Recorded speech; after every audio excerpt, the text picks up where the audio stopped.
And this is a special one. It's by Dr. Karen Freed, who has been the president of the VSOF Foundation for how many years, Karen? Um, I think 7. Yeah, for a number of years. It's gone by so fast. Yeah. So we'll have a minute to applaud her service at the end. But right now, I'd like to introduce you. You may or may not know Karen. Actually, this would be a cool thing. How many people know Karen? Raise your hands.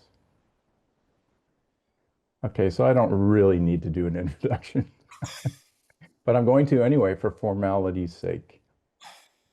So, Karen Freed is among the biggest Violet fans, and that is saying a lot in this present company. Karen was honored to serve as Violet Solomon Oaklander Foundation's second president and to pass this role along to the I have to read this part, to the extremely capable and dedicated Peter Mortola. And then she put in parentheses, me. So I'm supposed to say me. This book project, which she'll be talking about today, has been incredibly inspiring to her, and she's very much looking forward to sharing it with you. So without further ado, Dr. Freed. Okay. Wow. Thank you very much, Peter. And thanks to thanks for being here, everyone who's here. And for those who, this is hour 15. Amazing. And it's more than hour 15 because there's a whole group of us that have also been meeting in person after for these just incredible experiences, as far as I'm concerned.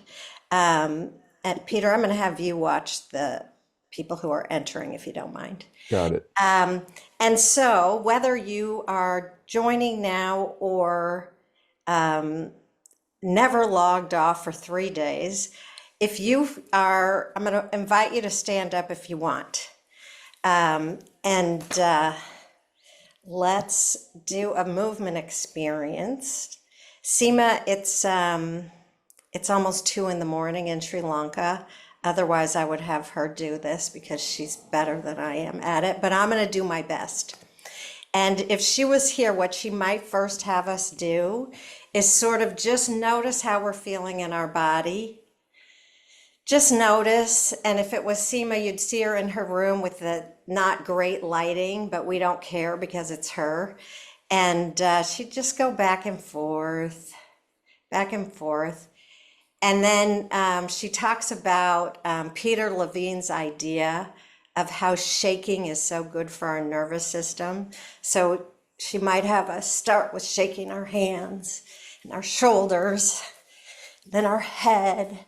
And so, you know, usually when you do this, your feet and legs sort of start to shake too. Just notice how that feels. I'm enjoying it. Hope you are. Okay, and then maybe start to settle a bit and just take stock of how that's feeling right now. Take a breath. And what Seema put together with some of our movement experiences is Qigong movements. And I have gotten very inspired by that. And I'm not an expert. I know nothing except these movements. So don't ask me any questions about this. But one is this idea of parting the clouds. And so as you're standing there, wherever, however you are, if you notice above your head are some clouds. Just Violet's model is all about using our imagination.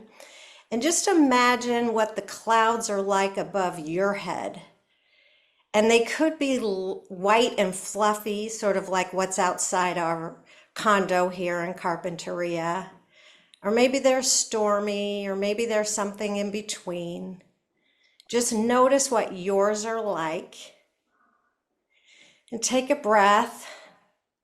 might be filled with ideas because we've had so many incredible presentations. I mean, wow. So whatever yours look like, just notice it and then bring your hands up and notice if there's a little energy there that you're going to use to part these clouds. And then just take a look at what's above your head now. Did it shift at all? What do you notice? Just notice that.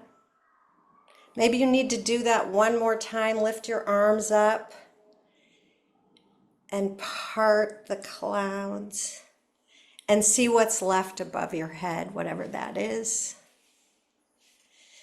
Take another breath. And I'll start taking us through this book project.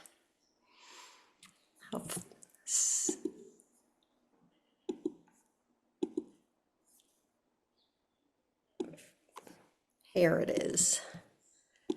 Okay. So I'm going to go through the process of how this came to be. But first, I had a lot of fun making this collage of different trainings in Italy, Africa, Spain, online, all the different ways. I could have done pages of this. And it was just inspiring to go through all of this. This is me with Violet. And Martha is in our living room right now listening. You took this picture. And most people that are here actually have seen this slide. I have this background in education and psychotherapy. And we had all these files left over after we closed our learning center, and we realized, whoa, no wonder we're tired. Because we worked with a lot of kids, and that was great. I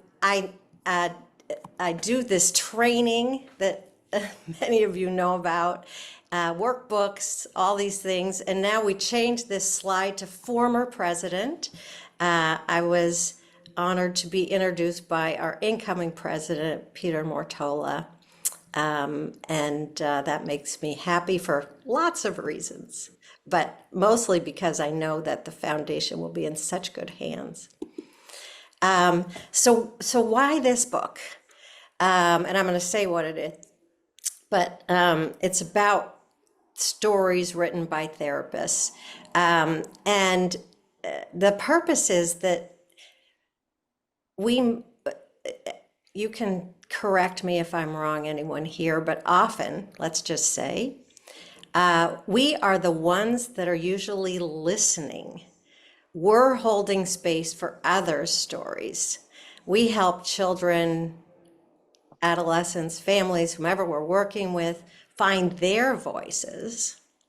And in this book, here's an opportunity to hear and read the stories of the therapists themselves. Who's in those rooms with those kids?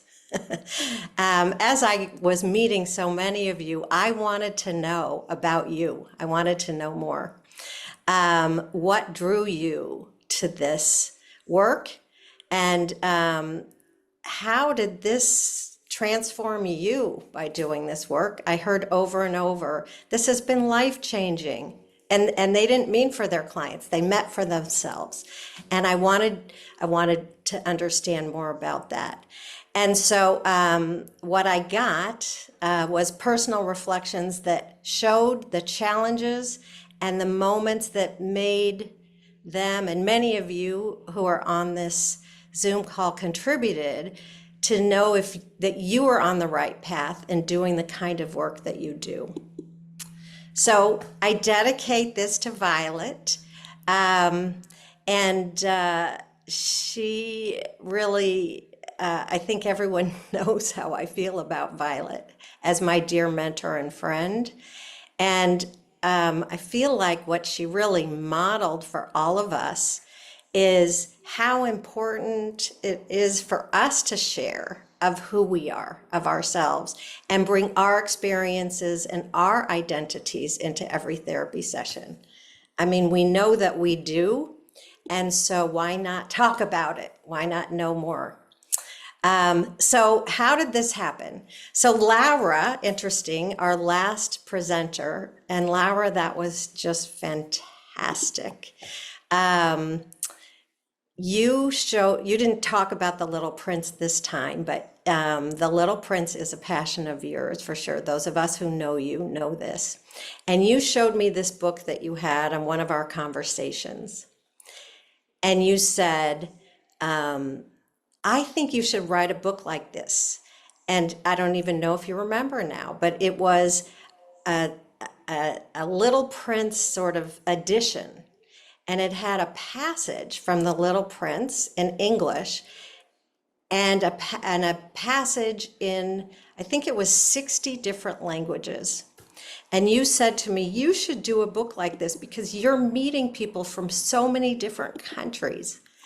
And so I thought, oh, that's sort of how I end up doing everything, is someone gives me an idea, especially a trusted friend and colleague.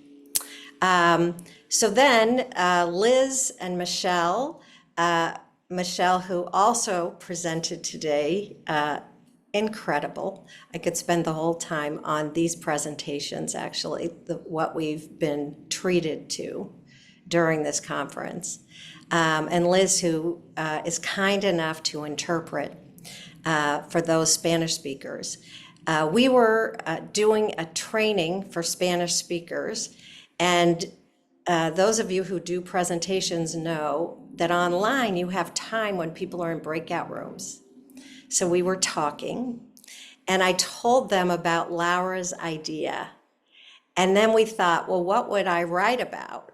And we, in those times during these trainings, we shared our lives, our stories. How did we start doing this? Why? And so we thought, well, why don't we ask for stories as I described? And then Masha, who you're here from Serbia and sometimes Sweden, you helped me with the title. It didn't end up being this title, but that's what happens with the book process. And so I sent out emails. This is about 3 years ago. Those of you who were invited know this. This was a while ago. And about 6 months ago, I got some editors to help because I got so many stories, and I couldn't be more grateful for that, but I needed help then. Then the Healing Through Play book that Chris McKenna and I wrote, well, we self-published it in 2020, and it got translated into different languages. And we love the cover from the Italian artist Fabio, and I'm not going to pronounce his last name because I will not do it justice. But he did the cover for this book. And today I'm sharing updates, which is that I have the rough draft and it's almost done, but it was done enough to share today.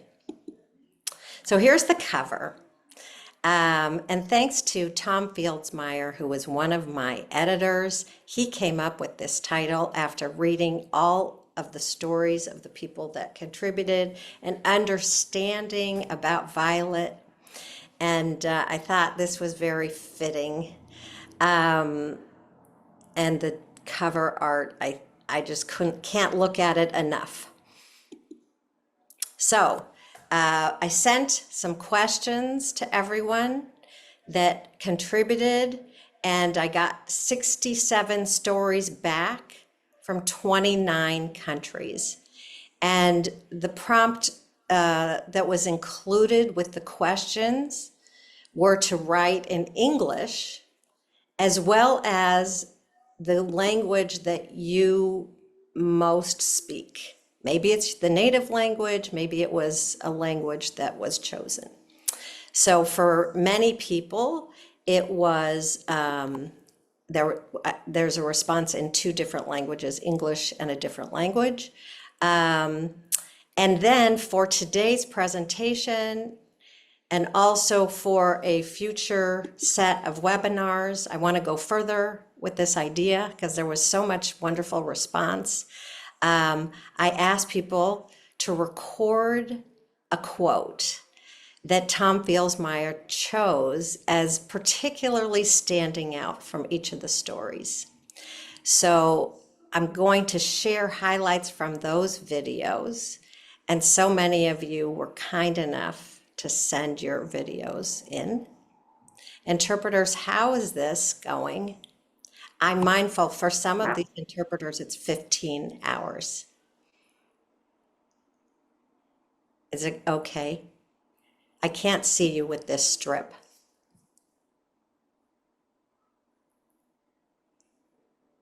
Okay, I'm gonna assume no news is good news. Okay, so based on the questions and the stories that we got, the answers sort of came into different themes. And so you're going to have a chance to reflect yourselves, those of you who might want to think about your own story. And they were this: what personal experiences led you to work with children and adolescents? That was one pretty significant amount of your themes. What led you to Violet's work in particular? And how do you work with children and adolescents? Many use the Oaklander model and other ways too, complementary ways. And then there was another theme, which is what continues to inspire and sustain you in your work, with children and adolescents. Okay. So I'm going to stop sharing for a second, and I'm going to share a handout that wonderful Kathy Mew made. And if it works well, which I don't know if it will, because you know how things happen, you should be able to fill it out. So here it is. Here's the...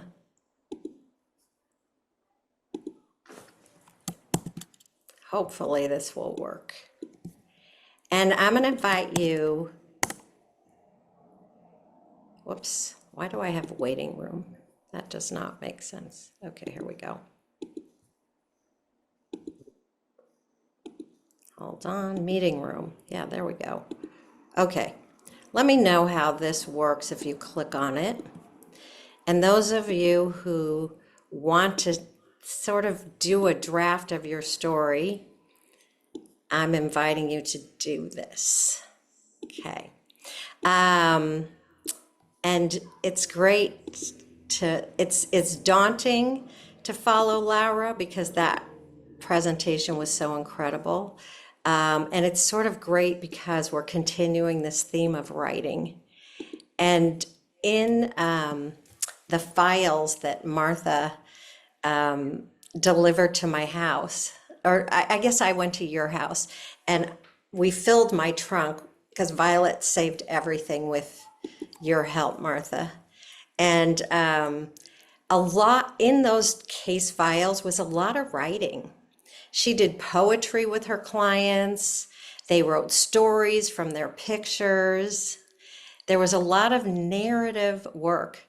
Some of it was dictated, and Violet wrote the story on behalf of the client, but there was a lot of stories. And many of us who knew Violet and worked with her, and even those of you who read Windows and seen the videos, know her stories. And in the book, Peter Mortola wrote Violet's story on behalf of what she might write. And I sort of missed getting her to do her take on this book. Okay, so here's theme one. What personal experiences led you to work with children and adolescents? And Morella, you're here, right? Are you here? I thought I saw you. This is, if you're here, this is from your story, which I so appreciate, because during the Just for Now sessions, maybe the second session or the third week, I get an email from this Morella from Bosnia and Herzegovina saying, I just wanted to thank Violet because this book was the only book we had to work with children during the war that we experienced. Well, I said, well, we're going to be back next week. Do you want to say this to Violet on the Zoom call that we're going to host again? And she said, sure. And that developed a close collegial relationship and friendship, which I cherish. And I even went to Bosnia and Herzegovina last October. Okay, so this is what she said. I was 24 when the war in Sarajevo began, and paradoxically, I remember it as a time of profound development. My contact with children during the 4-year war in basements and shelters through interactive performances, play, music, and song brought light and joy into the darkness that surrounded us at that time. The feeling of healing, power of contact through theater and art, and its impact on children's hearts and souls became the foundation of my personal and professional development. So this is an example of what personal experiences, I would say that's a remarkable one. And so here for you interpreters, this is a series of people who answered this question in their story, and these are the quotes. And for you interpreters, there will be subtitles in English. I didn't always find life easy. This also gave me the experience of what it is to be, feel, or seem different from those around me. Recuerdo la sensación total de exaltación, el poder saber que otra persona quiere que esté bien, el hacerme sentir bien, el poder conectar conmigo, el considerarme, el poder ser vista.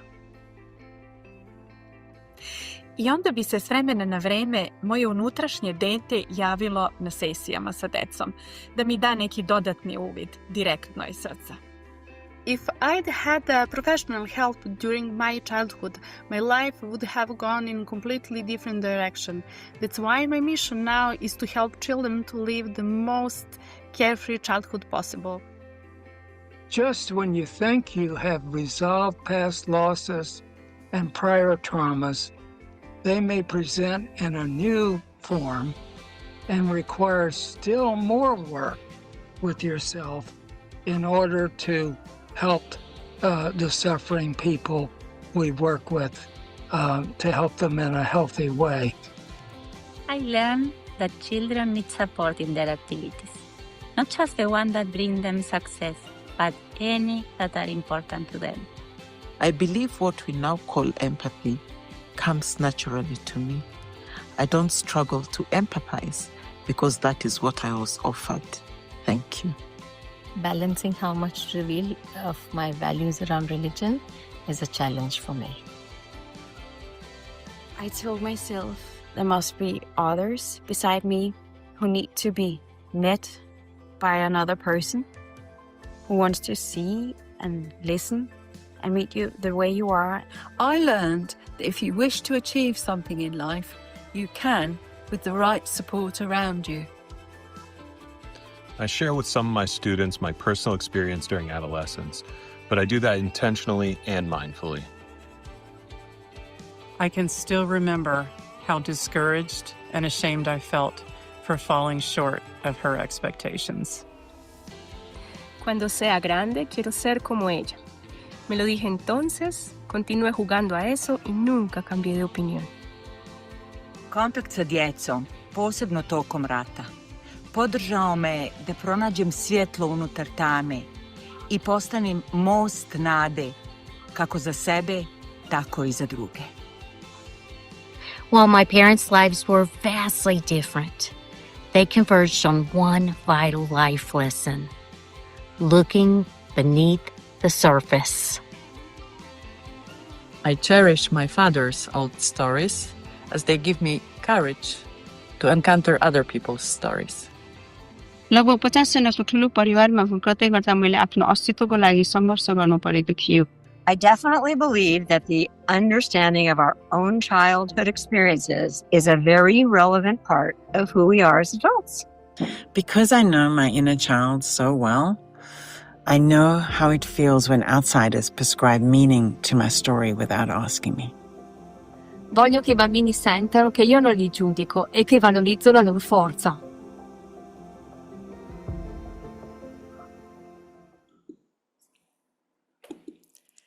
Okay, so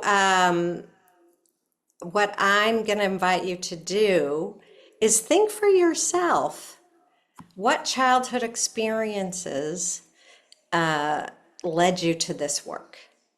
And just take a minute to write what you want.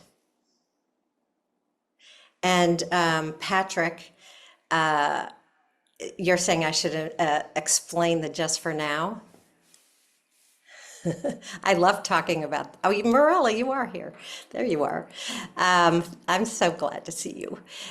So the just for now, in brief, and there's at Oaklander Training, there's a YouTube channel that has as many just for nows as we remembered to record, including when you were there, Morella, and many of you that are here. So at the beginning of the pandemic, I wrote this article called Just for Now. How do you work with children in a crisis when we thought that 2 weeks was going to be the length of the COVID-19 experience in our lives? And we quickly learned after 2 weeks that that was not going to be the case. But I did present this as a Zoom call, which I had no idea how to use. And I saw all these people that wanted to join from different places, people I hadn't met before, who wanted to come and at the time be able to meet Violet Oaklander or hear her. Since we were all of us stuck at home, about the number of countries that are here right now, I did it the next week and the next week. And then I saw, wait a minute, there's all these experts that are joining from their respective regions. Do they want to talk about their work? And so I sort of became a talk show host where I got to meet and learn from so many people. So that's the just for now. A lot of countries, a lot of stories. So I'm going to continue on, and I hope it's interesting to you to think about your childhood. If you haven't yet, what brought you to this work? And just jot down some thoughts that maybe you'll develop further. Okay. Does that cover it, Patrick? Thank you. The only thing I would add is that it really did help create this vast international community, much of which we feel today, even in this conference. I think you're right. It was sort of one of those accidents that turned out to be so happy in a really difficult time. And we thought that was the biggest crisis we were going to face, right? And we are continuing to face even more. So I think this community is even more valuable. So yeah, thank you. Thanks for giving me the chance to tell that story. Okay, I'll keep going. So,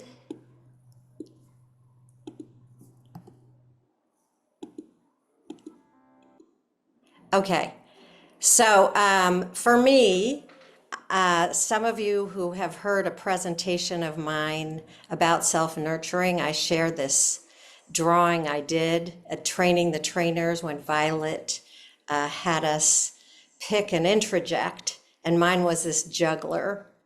And I learned, for me, that this part of me was rooted in an early message that I had to prove my value to my parents by being productive.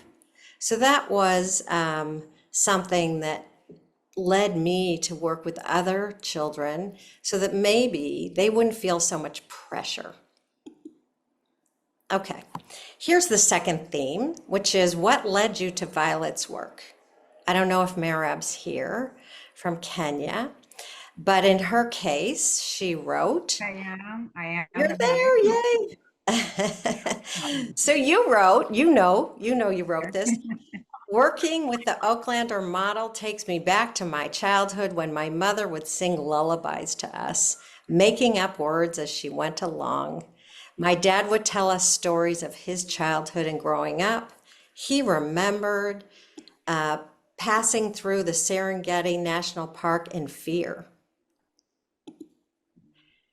So for me, what led me to Violet's work was this one-day conference that Violet spoke at UCLA Extension in 1995, and she saved everything. Thank you, Martha. So I went to this. And then I learned about all these translations, concepts like I don't fix kids, this projective process that is an ongoing, living, breathing situation based on Peter Mortola's wonderful presentation on day one. And here's what some of you said about this.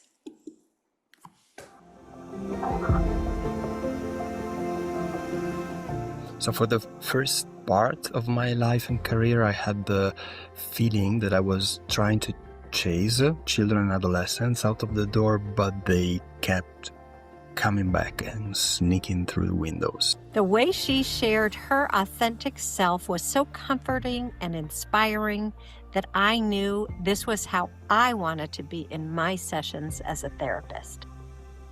I was always doing alternative things. You could say I was an alternative teacher before I knew what that meant. She loved children, and she loved the wounded child inside of those of us who knew her and trained with her. I don't know whether I found this model or it found me. Okay.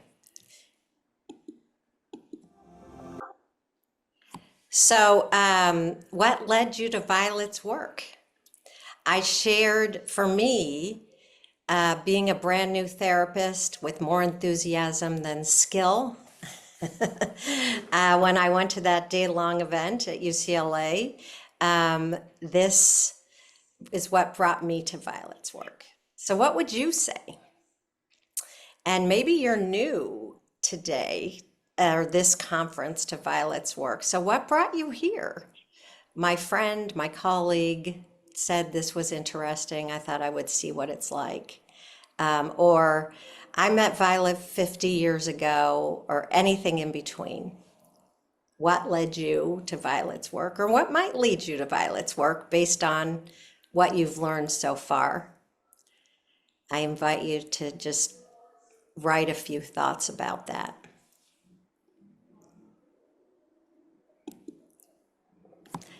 Here is the third theme, which is how do you work with children and adolescents? This is from Ebert. I think Morali, you're here, right? But maybe not Ebert. Are you here, Morali? I thought I saw you in the 115 people. Anyway, Ebert is from Lima, Peru, and he wrote, "In any therapy, I believe that the bond is fundamental.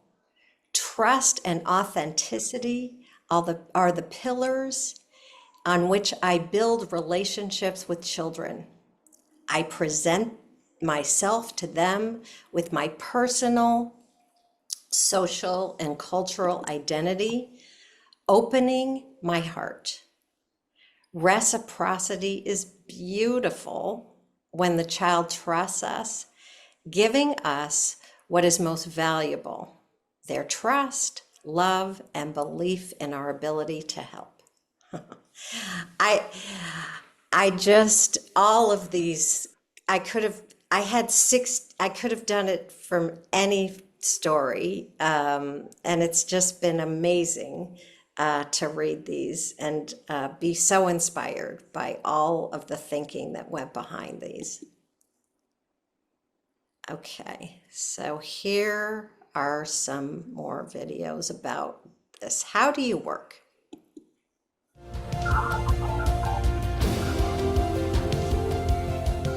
If we approach life with a sense of playfulness and avoid taking ourselves too seriously, perhaps clients will sense this and find it liberating as well. I learned to define myself starting from what is present rather than from what is missing. من دلم میخواست بچه‌ها توی اتاق بازی درمانی کنار من همون حس امنیتی که من کنار درمانگرم داشتم و تجربه کنم. Na minha totalidade, encontro o cliente na sua totalidade aqui e agora. E nesse encontro, lidamos com as figuras que emergem. They have ways of intuiting that their rough terrain is not foreign to me. We are flowing, and at the same time, we adjust to each other's movements and follow various tempos to create a beautiful exchange. I'm constantly reminded that I'm not above the storms my clients face. I'm in the middle of them, ready to go wherever the therapeutic journey leads. From time to time, I approach my work with children either as a parent or as a teacher. I have to remind myself that I am a therapist and not a teacher. اینکه بتونم حال مراجعه‌مو بهتر بکنم حتی خیلی خیلی کم برای خودم هم حس خیلی خوبی داره و این چیزیه که من دلم میخواد همیشه دنبالش بکنم. I can suggest to the parents a more attuned response. Something like, I hear you're having a really hard time. Let's help you manage these feelings. When children are feeling respected, when they're feeling heard, when they find a safe place, they naturally open up and they develop confidence and they develop resilience and they find a stronger sense of self. Ese día me prometí que recordaría lo importante que eran los problemas de los niños. Sometimes, at the beginning of a session, they say, I couldn't wait for our meeting. I need to tell you something. Mimi nawachukulia wateja wangu kama watu binafsi.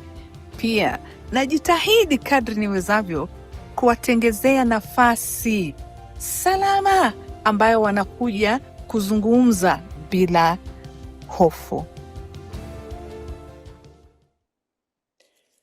Okay. I wasn't sure the timing on this, but I now can check in with you. What are you, those of you whose stories are part of this, and those of you who maybe are reflecting on your experience, what would you say? What did you write maybe for the first time, or what would you say about what you added?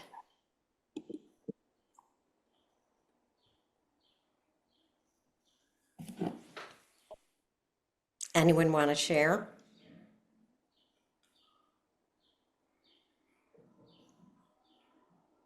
Sue? It reminded me that the first time I actually met Violet was in 1993 at a conference that was put on by Laura Huxley the wife of Aldous Huxley, and the conference was about the unborn child. And she did a breakout session, and I think there were only 5 of us in that session. And I heard her speaking, and I thought, I have got to follow this person wherever she goes. And I learned about her 2-week intensive and applied for it, and then had to wait a whole year because she was already booked up. So that it reminded me that that was how I first was exposed to her. Thank you. Who else has an It answer? also- Yeah, go ahead, Patrick. Okay. It also reminded me, Sue, funny, you're talking about when you first met Violet. What drew me to Violet's work actually wasn't highly theoretical, but I met her when I was a clinical director of an agency and she was supervising. But for me, what led me to the work, and it's so hard to just put in words, but when Violet was with me, I felt like she saw me completely and I was appreciated completely, even if it were just several moments. That profound experience of being seen so deeply and appreciated so deeply. And I think that's what led me to the work, actually, more than theory, or it was the personal touch of being seen. Yes, I agree. Merab? Oh, I think I actually did meet Violet on that fast Just for Now call. I was in the audience and just listening to her, and I think there was somebody helping her to move around, and she was so enthusiastic about all that she was doing, and I'm thinking, what a great lady. Yes. So, and then when I took part in your questions, the issue of my dad has just come up because he went through the Serengeti in fear. And recently I was just trying to see if I can write a book about his happenings, his experiences in the Serengeti. So I definitely have to write this book, and I would like Laura to help me. See, this is why. This is why I love this. Exactly, because Kenya to Colombia is a perfect combination as far as I'm concerned. Yes, perfect point of collaboration. Okay. Anyone else? Can I say something? Yes. I never had the luck to meet Violet in person. And such as COVID brought all these negative dark things like the clouds in the beginning of your exercise today. COVID also brought us Just for Now calls. And I was so lucky, I considered myself so lucky to be able to meet Violet and to meet all of you. So this was my connection. Thanks. Thank you. And is Lucy here? Lucy, are you here? I thought I saw my daughter join. I'm not sure. Maybe she didn't. Anyway, I would call her out in front of everyone if she was. You'll let me know. Anyway, okay. Kendra, did you have your hand up?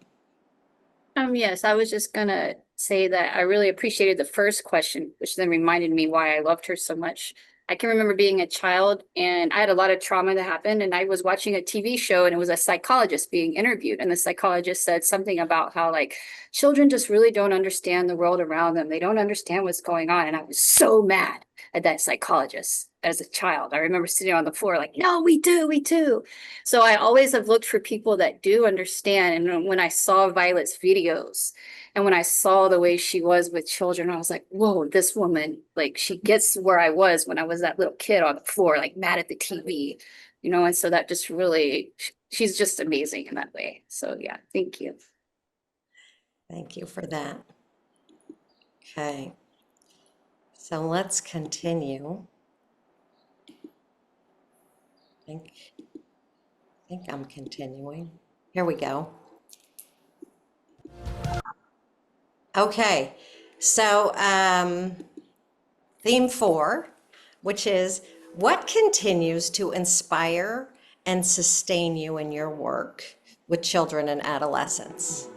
And this is from David Crenshaw. I think, Tammy, you're here and you know him very well. He is one of the more inspiring, incredible contributors to the field of play therapy.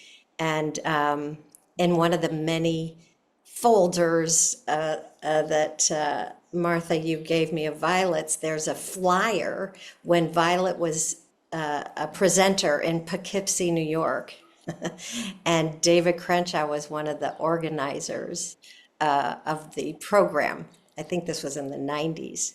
Anyway, he wrote, "Woundedness can be a gift.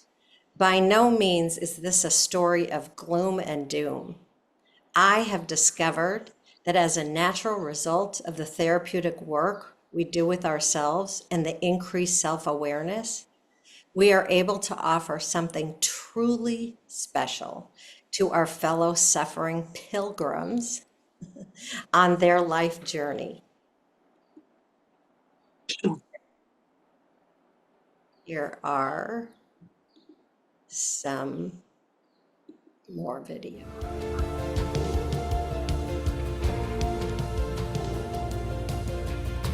La realización más importante que me llevo de todo esto es que incluso los humanos más pequeñitos tienen el poder de decidir.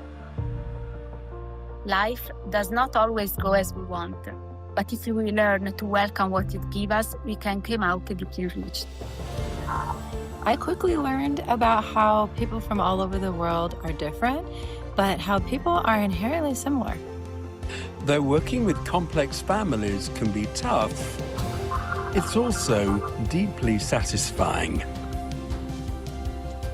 I know how important the truth is in relationships and for having a strong sense of self. I have always had a mission to make a difference in this world, even if it was a small change.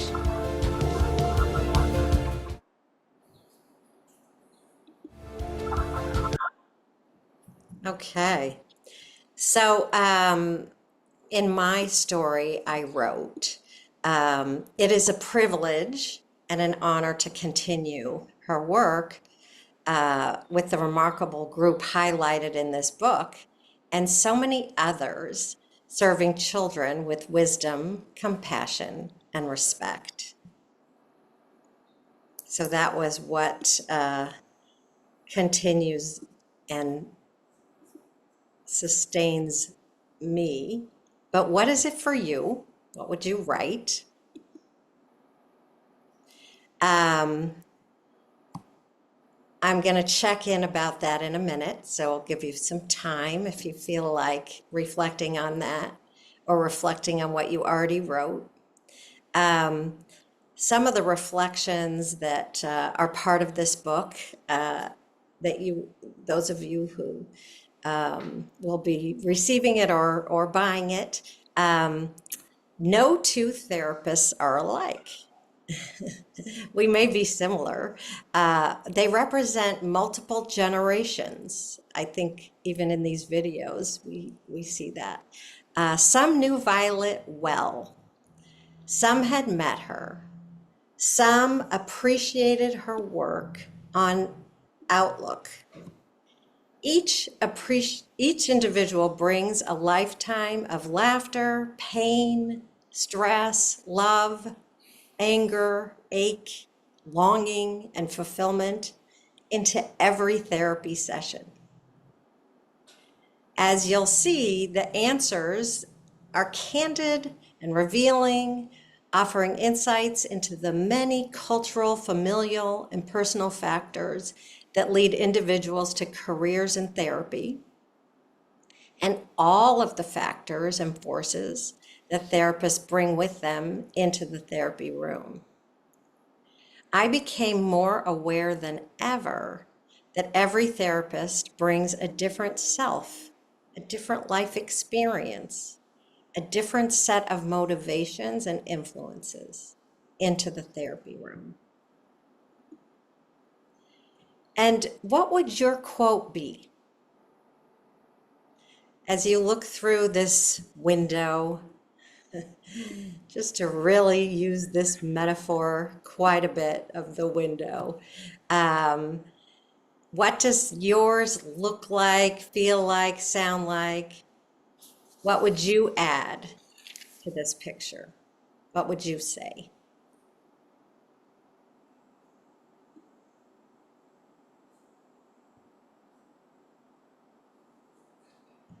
Any thoughts on that?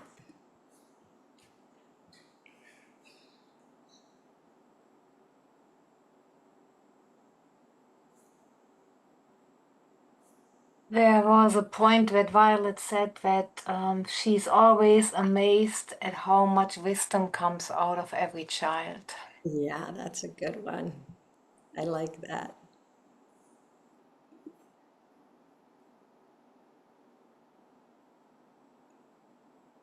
Anyone else?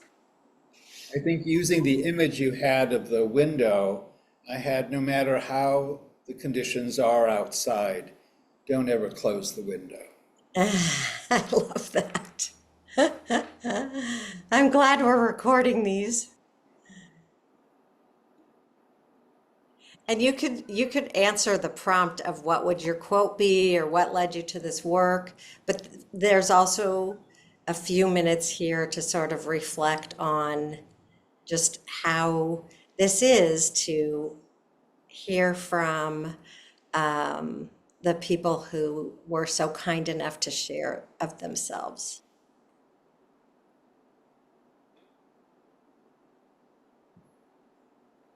My children grew up with Violet. The first conference or the 2-week intensive where I met Karen and Chris McKenna and Peter.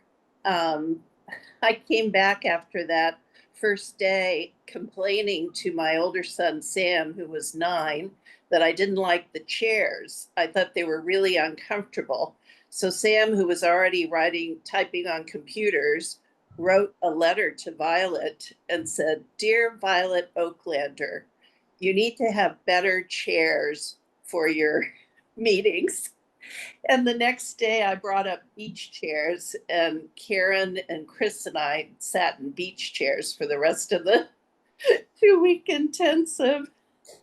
And that's why we became friends, because you brought the good chairs. Why else? That's perfect. John? I was just following Patrick's thought, and I was thinking, maybe for me as a child and an adult, the best windows are those when I can reach and open and close them when I feel ready. Yes. Yeah, you want to be able to do that. I agree. Any other thoughts about this or questions? Hi, Karen. Those videos are so wonderful. I would say my quote would be, "Trust where life leads you." And that unfolding and emergence of your life, your purpose, can be frightening, but I think trust it. We don't know. We rarely know where it's going to go. Yes. Thank you. That's really good. And it's hard to trust sometimes. Thank you for that. Engage with the hinges of those windows. Okay, so I have a couple more things to share, and then we are going to close this conference. Oh my gosh. Okay, so Peter, this box that's behind me, this is the result of this incredible creativity of the next VSOF president, Peter Mortola, who presented it here in person. I think that's me with the violet shield. And I have been honored to get to have this shield, and I'm so just happy that I've had it, and I think it's let me do so many things that as I think, Christiane, you said, you don't know. I didn't know I was going to get these opportunities, and I'm grateful that I have this. I think it's helped me. And in this box is a lot of really wonderful comments about the things people have appreciated. And so Peter, again, took so much time and thought and creativity to add to this box, and I'm so grateful. And then I'll end with this very quick video. Some of you have seen this multiple times, but I share it again because, you know, the first experience in Windows to Our Children is a fantasy. So I feel like this imagination, this song that asks us to use our imagination is so fitting. So here it is. Imagine all